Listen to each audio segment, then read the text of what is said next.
Je vais vous expliquer concrètement comment fonctionnent les intelligences artificielles qui génèrent des images. Donc Midjourney, Stable Diffusion, DALL-E et tous ces trucs-là. Ces intelligences artificielles, elles fonctionnent avec deux gros éléments. Le générateur et le discriminateur. Le générateur, en gros, on le nourrit avec plein d'images, mais vraiment on le nourrit avec une banque d'images la plus colossale possible. Et en fait, la raison pour laquelle il n'y avait pas d'IA qui générait des images pro jusqu'à maintenant, c'était notamment parce que ça consomme énormément de ressources et aussi parce qu'il faut avoir une banque d'images gigantesque pour que ça fonctionne et que ça puisse s'entraîner. Une fois que le générateur a agglutiné un nombre énorme de bibliothèques, de visuels, etc., on va lui faire halluciner des images. C'est-à-dire qu'on va générer un bruit. Donc vous savez, comme à l'ancien temps, quand les télévisions ne captaient plus l'antenne, là. Ça faisait un bruit sur l'écran. Et bien c'est exactement la même chose.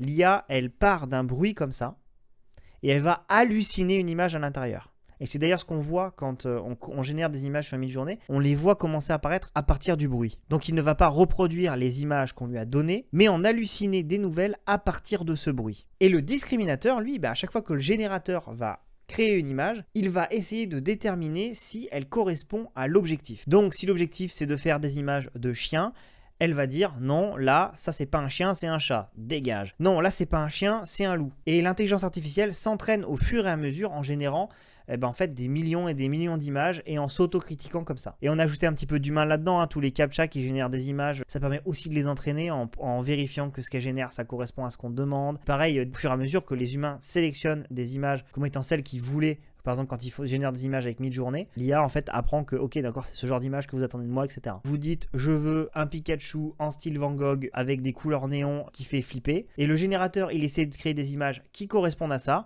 Alors que le discriminateur, à chaque image que le générateur va générer, il va lui dire non, c'est pas ça, non, c'est pas ça, non, c'est pas ça, et en sélectionner quelques-unes qu'il va vous présenter. Et évidemment, à chaque opération, l'intelligence artificielle, elle s'améliore un peu pour les prochaines générations. J'espère que c'était clair. Si vous avez des questions, n'hésitez pas à les poser en commentaire.